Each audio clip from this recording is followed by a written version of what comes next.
Salut, c'est Hugo de la chaîne YouTube Hugo Décrypte. Aujourd'hui, vous le voyez juste derrière moi, on est au sein de l'usine du futur de Schneider Electric au Vaudreuil. C'est une usine en fait qui a été ouverte à l'origine en 1975, sauf que récemment, on y a intégré des nouvelles technologies de pointe qui en font donc une usine du futur. Aujourd'hui, c'est 360 employés, c'est plus de 14 000 m² de bâtiment et donc on va y produire des contacteurs, des variateurs de vitesse ou encore des démarreurs avec des technologies de pointe. On va voir ça tout de suite.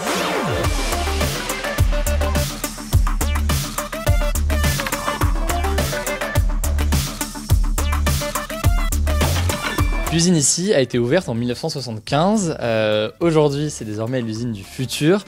Comment est-ce que ça a évolué dans le temps et quelles sont les technologies qui ont été intégrées? On est en train d'intégrer avec nos techniciens les technologies du type Augmented Reality, IoT, les cobots, les AGV, parce que ce qui est recherché avant tout, c'est d'obtenir la performance et de l'efficacité. Il faut que nous, le management par exemple, on transforme un message parfois très technique, finalement, ou abstrait, en un message qui est audible pour nos collaborateurs en production qui vont, eux, utiliser ces nouvelles technologies. On est aussi au niveau de l'entrée de l'usine de Schneider Electric et il y a un gros enjeu en fait en matière de cybersécurité parce qu'il y a toute une technologie qui est utilisée, il y a toute la question des données qui sont utilisées et donc on a ici un smart bunker et aussi ici à ma droite une station de décontamination USB.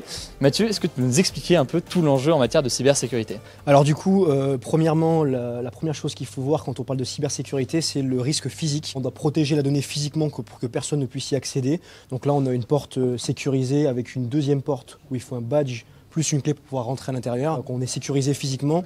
Le deuxième risque qu'on peut avoir, c'est si jamais on a des problèmes au niveau numérique, au niveau de notre réseau, on a un logiciel qui nous permet en fait de sniffer l'ensemble des communications entre les équipements de l'usine et du coup de nous alerter si jamais on a le moindre problème au niveau de notre réseau. Et le troisième risque qui est du coup celui des clés USB, des devices externes où on doit pouvoir décontaminer du coup nos clés USB avant de les utiliser pour être sûr que ce qu'on vient mettre sur notre réseau, et ce soit...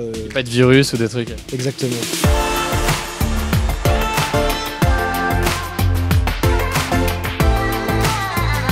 Là, on est devant un AGV, donc c'est un véhicule sans conducteur qui vient livrer les palettes du coup en bord de ligne, qui vient poser la palette pleine et il repart avec la palette vide pour pouvoir la ramener au magasin et du coup qu'il y ait un flux qui soit continu. Ces véhicules ils sont équipés de beaucoup de capteurs qui permettent d'assurer du coup la sécurité de notre personnel. Ce qu'on vient de mettre en place ici ce sont des objets connectés. En fait ce sont des capteurs sans fil qui vont pouvoir récupérer de l'information comme de la température ou du courant et qui vont permettre du coup de collecter de la donnée, de pouvoir l'afficher en temps réel à nos opérateurs et surtout de l'envoyer dans le cloud, pouvoir utiliser après des nouvelles technologies comme de l'intelligence artificielle pour pouvoir prédire les pannes et les problèmes sur la machine, que ce soit au niveau de la qualité ou des performances. L'objectif donc c'est de réduire les temps à l'arrêt et faire en sorte que la machine fonctionne le plus longtemps possible et le plus souvent possible, c'est ça?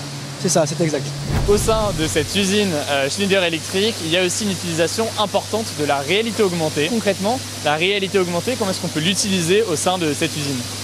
Alors le but de la réalité augmentée dans une usine, c'est d'avoir accès à l'information de manière plus rapide pour l'ensemble de nos collaborateurs. Le but, c'est de pouvoir donner une procédure de réglage pour nos régleurs quand ils viennent régler la machine. C'est pouvoir accéder à la documentation qui avant était sous format papier, qui du coup maintenant est sous format numérique directement sur la tablette. C'est pour pouvoir accéder aussi aux informations sur les machines directement, quelles sont les variables à l'intérieur qui peuvent évoluer au cours du temps. Aussi du coup voilà, pouvoir guider n'importe qui sur un problème donné, que du coup on ait des procédures standards quand on vient intervenir sur la machine.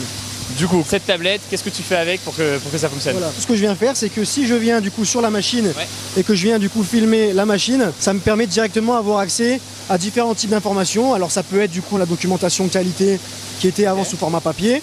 Ça peut être aussi une vidéo.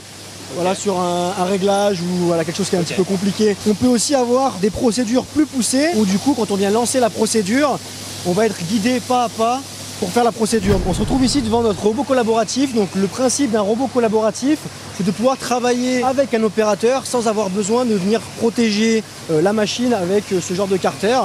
Donc le robot que vous voyez là, il est capable de fonctionner voilà, à l'air libre. Et si jamais l'opérateur vient mettre sa main ou vient se mettre en danger par rapport au robot, il est capable de détecter et de s'arrêter sans mettre en danger et sans blesser les opérateurs. Un opérateur avant qui venait faire une tâche répétitive, et ben maintenant on va lui laisser se concentrer sur les tâches à valeur ajoutée sur la machine et c'est du coup ce robot collaboratif qui va faire la tâche répétitive.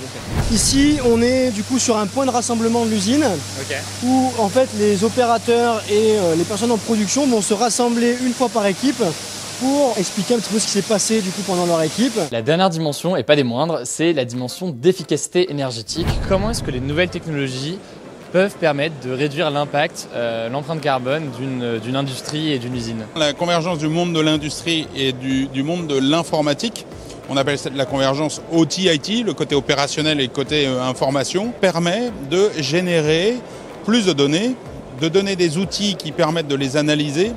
Et grâce à ça, on génère deux choses, de l'efficacité énergétique et de la productivité. Contrairement à l'idée reçue, où on pense que le robot a pris la place de l'homme, c'est vraiment l'inverse qui se passe dans cette industrie 4.0. On remet l'homme au centre de la décision. On collecte des données, on les analyse, on arrive grâce à ces analyses à faire des choses différentes, à prendre des décisions différentes qui permettent de mieux exploiter les machines. Donc l'efficacité énergétique, elle est au service non seulement de l'industriel, mais également de l'environnement, parce que par nature, on consomme moins d'énergie. Et donc, c'est bénéfique pour l'environnement. Comment est-ce qu'on fait pour produire sans consommer trop d'énergie? Et donc là, on a tout un tas d'outils qui vont pouvoir nous aider. Ce qu'on vient faire avec ces deux logiciels que je vais vous présenter, le premier, c'est qu'on va utiliser du coup nos produits connectés et des objets connectés pour récupérer les informations sur la consommation du bâtiment. Donc par exemple, on peut voir ici le fonctionnement d'une pompe à chaleur et on a un logiciel derrière qui va analyser l'ensemble des variables, donc la consommation énergétique, le taux de CO2 émis, le chauffage, les différentes pertes d'énergie qu'on peut avoir et qui va nous permettre du coup d'optimiser les paramètres pour consommer de moins en moins au fur et à mesure du temps.